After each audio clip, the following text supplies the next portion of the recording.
So I was about to make a huge mistake. Before you click off, this does have to do with the video, so bear with me here. Basically, the new testing servers for Honkai Star Rail have dropped, and there is many mixed opinions on it. The EN side of things is very suspicious about this, and the CN side isn't making too much of a big deal out of this. Now, there's a chance I released this a little too late, but I just want to make a video about my thoughts on this. So strap in and here's my personal take as a small creator on the new Honkai Star Rail testing servers. So to start off, how exactly do these servers work? Here's a short summary. Popular gacha creators from websites like Bilibili, YouTube, Twitch, etc. have been invited to a seemingly new and improved version of the Honkai Star Rail testing servers. And here's how they work along with the things surrounding it, based on what I've seen. You cannot say anything the HOYO-verse doesn't allow you to say, otherwise your account could get bombed, or you could get removed from the server. For example, this would include saying things about characters too early. This could get you eventually removed from the program. Another is slandering HOYO-verse, which could probably get you removed and also blacklisted in the community for HOYO-verse when you try to do a sponsorship. And heavily slandering HOYO-verse in general, along with non-partners reacting to these leaks in reaction video format, could get your account terminated, along with the punishments I listed prior. Now the main reason they're doing this is because of what they announced in the Q&A in the 2.1 developer livestream. Basically, they know they can't control the leakers, which is a given. No game can control its leakers that easily. Because things like that can't be controlled without taking drastic measures to get your company to look bad. Back on track here though. Basically, they say that some of these leaks could ruin the first time experience for new players, and for current players, because you already know what's going to happen, so why act shocked to pretend it's something that you're never seen before when you've already seen it? And I agree with this. And kinda quoting someone I watched while researching this, it's like getting a movie or show spoiled for you, and it doesn't have as much of an effect on you as you watch it again. Now comes the main reason why I decided to make this video. Two takes from two CCs I really like really resonate with me.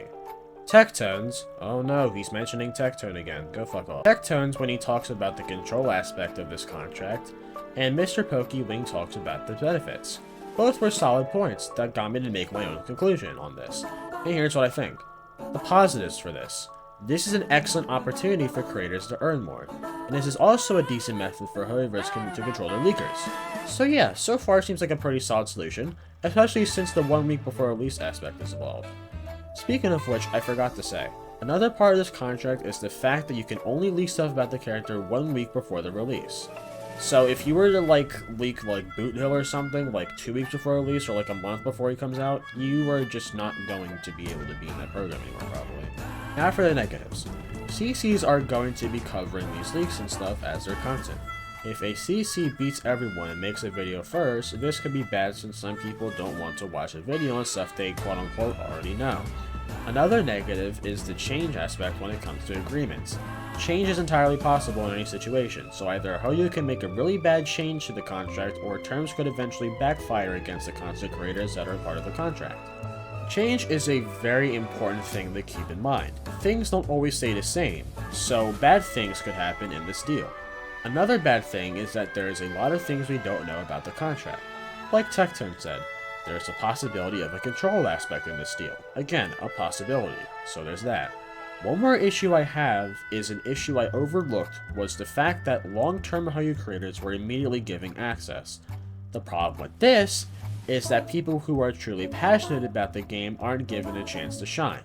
That aside, this contract seems pretty okay for the time being. Like I said, things can change and that's what I'm afraid of, since Honkai Star Rail has been a pretty squeaky clean game when it comes to drama and issues in the game. But this helps people because trusted creators will finally be releasing info and their opinion, and these leaks will have a lot more of a meaning and a lot more, trustworthiness. And it makes things like pre-farming and other methods of preparing more worth it. Because, you can prepare easier with more trusted information. Anyways, that's about it. If there's anything I might have forgotten to mention, or if you are still stuck on the situation, I encourage you to watch other people talk about this. It's a little bit in the past, but just to get a more general idea and get a full scoop of the situation can really help.